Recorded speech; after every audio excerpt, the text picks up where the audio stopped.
You are listening to the We Are West Ham podcast with me, Will Pugh, and my pal James Jones. West Ham United are through to the fifth round of the FA Cup with a convincing 2-0 win at Derby County on Monday night. I was there, so were 4,800 other West Ham United fans belting out all the old classics from the away end. Brilliant atmosphere, brilliant win.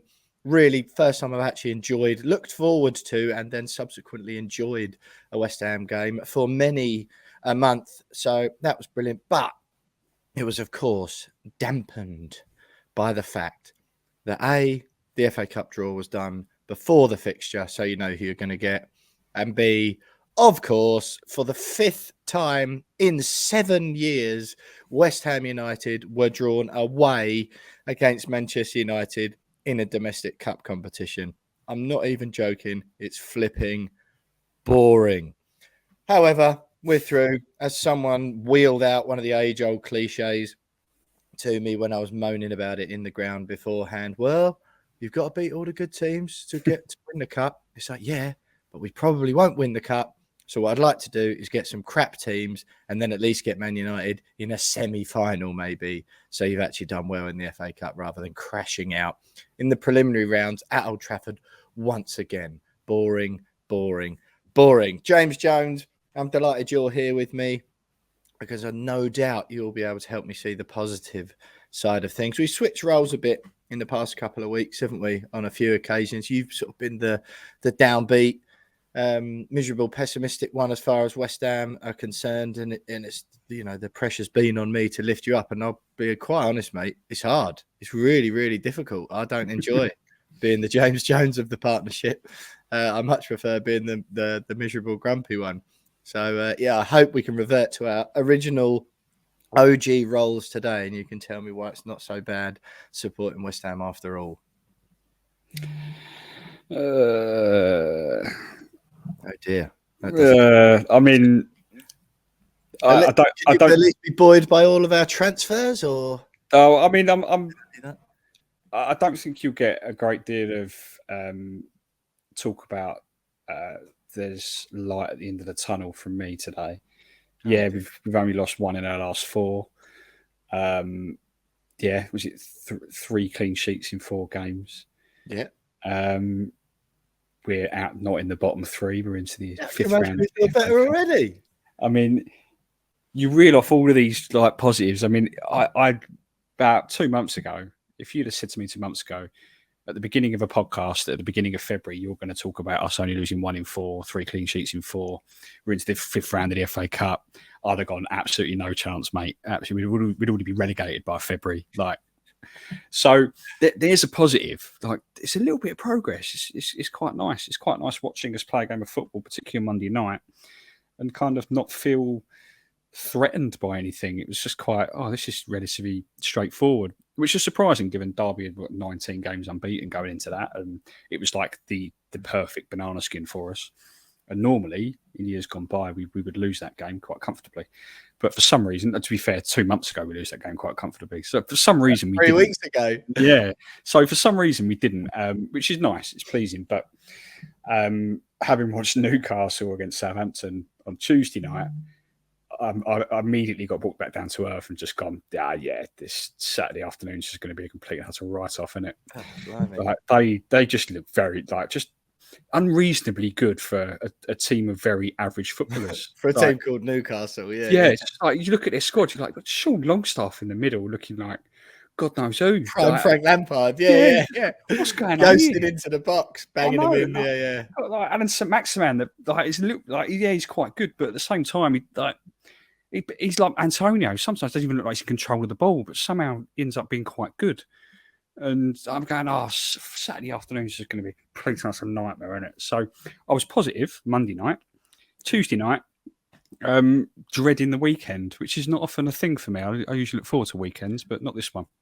God, blimey. You know what, James? I know I said then that we can revert back to our OG roles, but let's not, because I've had a really good few days. I made my Sky Sports News debut on Monday morning. Yeah, I gave you that, didn't I? Good. You did. You handed that to me on a plate, yeah, because you were busy. That was superb.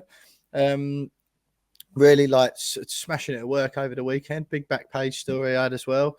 Scored my first goal for Pearly Saint-Germain on Sunday in How many a 3-1 appearances? win. Is it 1 in 200 appearances, or is it? Yeah, to be no. To be fair, I only started playing for them this season. I would say that's Okay. probably I've probably played 8 games, but that's the first one I've played up front because I came into the team, new to the team, told them I could play up front, and our striker's already pretty good. So I've been playing a mixture of centre back and centre mid since, because I'm like the ultimate chameleon, very similar to Michael Antonio. Putting Craig Dawson up front then. Yeah, no, I was going to say I'm very similar to Michael Antonio, or at least I was until the goal that I scored at the weekend was from outside the box, and that was where the similarities ended. Yeah. But listen, as we mentioned to you last week, we struck up a partnership for the foreseeable future with the guys over at West Ham Network. They've got a YouTube, thriving YouTube channel indeed. Most of you, or some of you, will already know DJ Russie B, as his name is on Twitter, Stadium DJ at London Stadium, and a big part of the West Ham Network YouTube channel. We've struck up a partnership with them, and this morning I'm delighted to say that joining us just to have a chat through this first period about the transfer window, which will try and make it longer than the 4 seconds it really needs, is Russ. Russ, how's it going, mate? Good to see you. Yeah, just about recovered. We did a bloody like 3-hour live stream, and it's like, what do you talk about? It's like we were more interested about Matt Jarvis's gym workout than we were who we're going to be signing, which was just about epitomised what happened. But yeah, I'm well. I've recovered. I've decompressed. I'm okay now. Yeah, exactly, mate. Exactly. Well, look, I mean, we did get two players in during the window, Danny Ings and Luis Yao, as James Jones so succinctly put it this morning. Luis Yao, a player who will certainly never play for the first team, but Danny Ings, I'm genuinely pretty excited about that. Danny was like, I think Danny Ings is the perfect January transfer window signing. I think if we'd signed him in the summer, a lot of people would go, Danny Ings, and then it would like until we started scoring goals. But you want someone to come in and score goals, someone who hit the ground running in January, and he was it, and literally hit the ground running and tripped over and injured himself. So West Ham, isn't it? And that's the thing. People laugh, but it is so West Ham, isn't it? Someone you buy someone who hasn't got injured for 18 months, it took him 20 seconds to get injured at West Ham. But Luis Yao, I was thinking about it today because I was doing a little sort of opinion piece, and for me, we talk about. I heard you guys just before saying, obviously Dawes going and not getting a replacement in, and sort of we're looking at the kids and Longelo and people like Ashby, and in terms of their pathway into the first team, Luis Yao, I mean, he's played a hell of a lot of games for Sao Paulo. And I know it's a Brazilian league, but still he's playing big games. And 20 years old, I think his pathway into the first team is arguably less or more simpler than maybe an Alese, for example. And it was quite interesting looking at the players we've got rid of recently. All of them, what I call traditional academy players. Longelo's been there since he was 10. I think Ashby was the same. Elise is the same. Sonny Perkins, all like kids who have come up through the ranks from literally the youth team all the way up. And we do seem to be buying these players now at maybe more of a developed stage and bringing them in. So like, the likes of Marshall and Kelly, for example, from Linfield.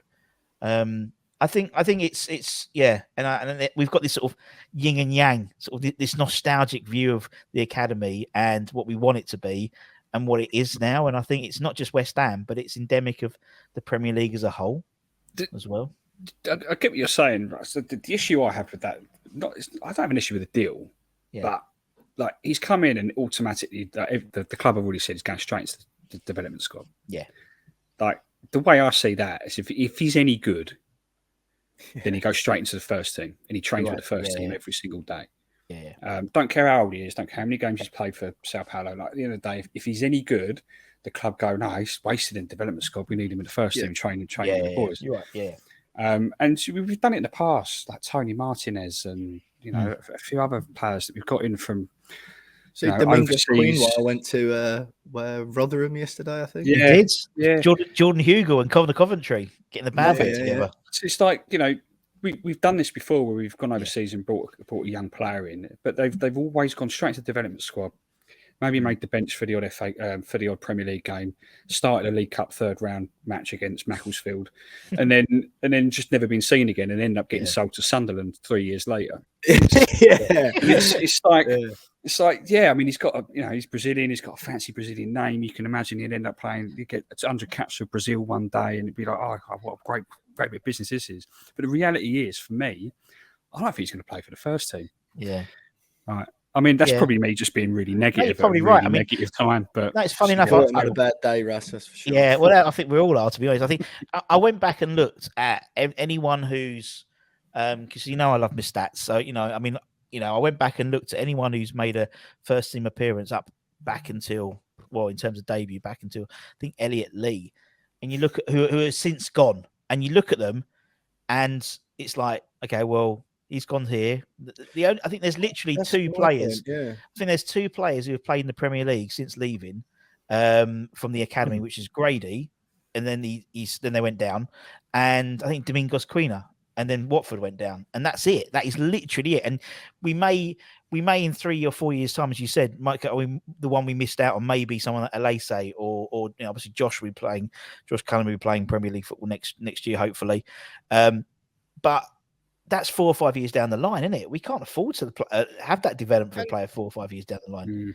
And Russ, don't you think as well? Because this is my point with the whole thing. I mean, I'm notoriously sort of miserable when it comes to West Ham Twitter, and it's not like a thing I spend sort of too much time perusing through or taking too seriously, really. But I just find there's so much fury when Harrison Ashby goes. And I know that's what Twitter is for. Like, you go on Twitter, you get fury. That's what works on Twitter. I get that. But I just think it's like the same old culprits as well. Yeah. And I go on, it's like absolutely like people foaming at the mouth because Harrison Ashby's leaving. Yeah. And let's be honest, me and Jonesy, we were at the Tottenham game in the League Cup, imprisoned in the home end, and he played really well. Like, I like him. Well. It was an accomplished senior performance, right? Josh Cullen always looked okay, looked really, really okay whenever he played. Never put a major foot wrong, didn't look completely and utterly out of his depth.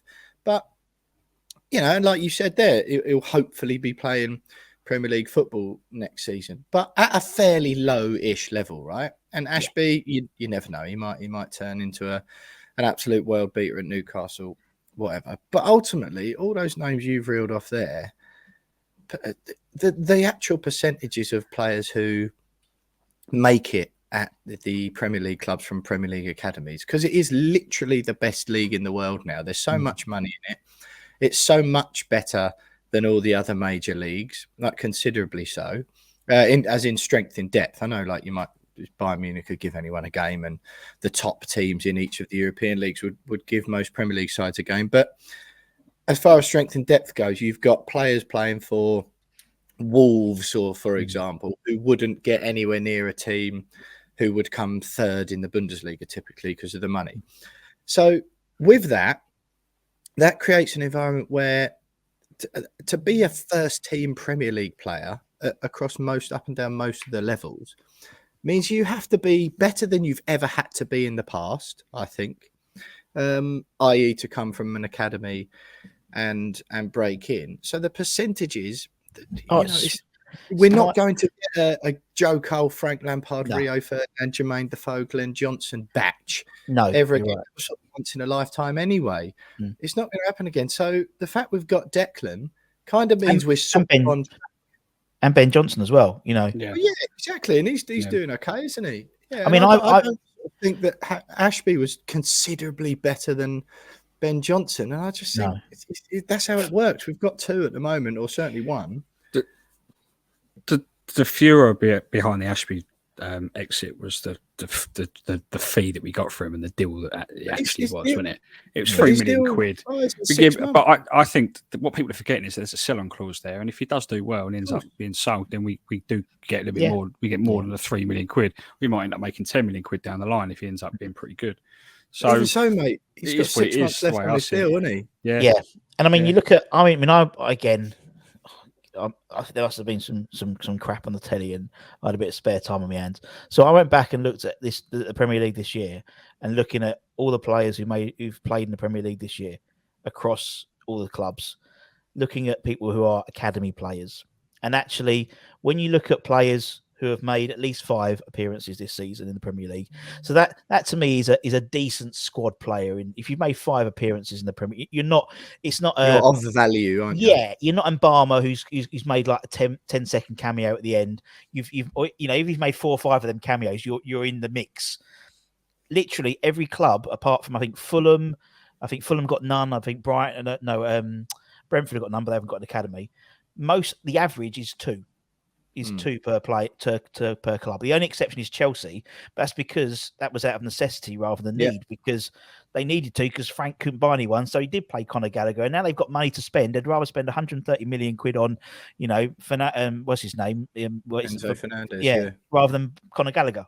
So it's like that's going to even itself out. So, it is quite similar levels. And so you're right. I think the way I see it, and this is just my opinion, and people always criticize it, but it's almost like with West Ham players, looking at the academy players, it's like in FIFA. If you're playing FIFA, you give them like a attribute boost. So it's almost like you've given them a West Ham attribute boost. So you think Connor Coventry, oh my God, he's gone out on loan again, but he's not going to break into the first. He's not going to upset that midfield battle between Paqueta. Choice. If we signed a Connor Coventry from, from Rennes, and he was like a 19-year-old, and that's the performances we were getting, everyone would go, well, he's not all that. He's average, isn't he? And it's the same with all of them. I agree. But so, Jonesy, what sort of positivity wise then? Ingsy, I know he got injured, and I mean, I hate Russ. I'm sorry, I don't hate you, Russ. I mean, I hate the. It's going to be clipped, isn't it? I hate Russ. No, I hate. And I am just a bit of a curmudgeon, to be fair. I hate quite a lot of things, but I do hate the old classic West Ham sort of trope. But even I found it difficult not to go, oh, bloody hell. I mean, literally 20 seconds in or whatever it was. But I think it's a really good signing. I think the Antonio stuff, that just seems weird. He played all right last night, but then I think, as Jonesy alluded to, I could have played all right. What do you make of our squad then, Russ, for the rest of the season? Like, we put together, as you said, we were like scrabbling around for things to talk about yesterday, and we got a few ex-players on and stuff as usual. But literally at the end, we was like, look, okay, right, we haven't signed anyone. We've got. Unlike all the other teams below us, apart from Everton, our squad's weaker than it was before we started in January. What's our first? If everyone's fit, what's your first 11? We put a first 11 together. It's bloody impressive. Whether you play a back 3 or a back 4, you've got the likes of Igedge, you've got Skamaka, you've got Cornet, which I think is going to be like a new signing, really, and gives us a bit more balance on the left hand side. With letting Bowen on the right, The unfortunate thing this season is we've had injuries, which every club has, but we always seem to have them. But we've had 3/4 of the squad have just fallen off the face of the cliff in the form. Yeah, they really have. And it's actually, when you look at these guys on paper, not necessarily on the pitch at the moment, we've got enough there. And this is the likes of, as you said, the likes of Mbama, Ollie Skulls. You got some boys you have some boys in the likes of Callum Marshall, you got Patrick Kelly, you got some good boys in the 18s and 21s if we needed to bring them in. I mean, for example, we got rid of Randolph and brought back Joseph Anang as sort of third choice, which is a bit random, but fair play. It's not a game, is it? To be honest, but I'm always a half glass full person. It pisses people off, but I always generally am, and we're not Everton. And if you see the meltdown of West Ham because we sold a player, Everton's meltdown is incredible last night. Absolutely incredible on Twitter and stuff. So there's always someone worse off. What are your thoughts then, Jonesy? Russ has told us just then that he's a half glass full kind of man, which is a phrase I've never heard before. But what are your thoughts, Jonesy, for the rest of the season? Is it it didn't really? It's almost like this transfer window has kind of gone under the radar a little bit because there was so much other anger at West Ham towards Moisey and the players and each other, and you know, the usual stuff. It was like, oh crap, we forgot to be angry about the transfers as well. The last couple of episodes, though, we've been talking about it, debating Moyes' future and whether we're going to stay up or go down. And we've both been in agreement that absolutely no way we go down with this squad.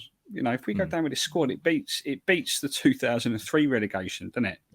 Like in terms of the quality we've got there.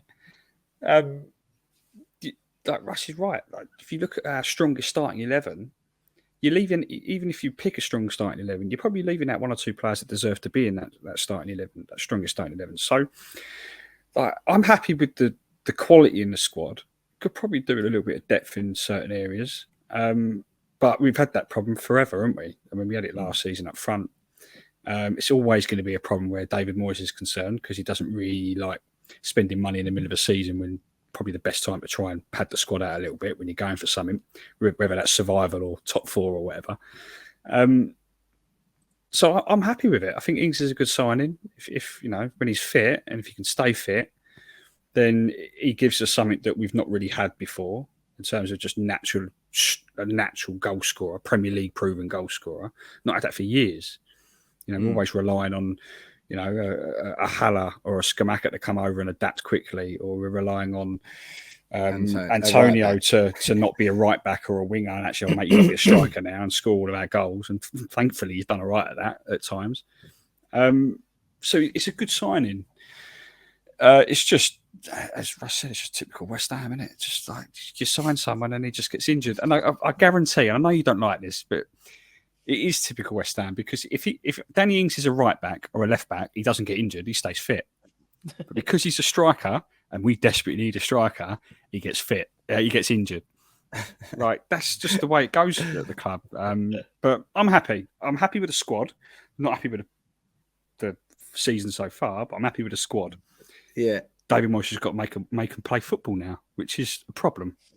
This much is true. This much is true. Well, look, I think that's the. Obviously, we waited until a little bit further in the week till deadline day was out the way. It seems quite laughable that now, James, doesn't it? When we were texting saying, we'll leave the podcast this week until Wednesday just to let deadline day happen, as if we were going to do any business. No, we might as well have just done it the day after Derby game, like we said originally. But we didn't sign.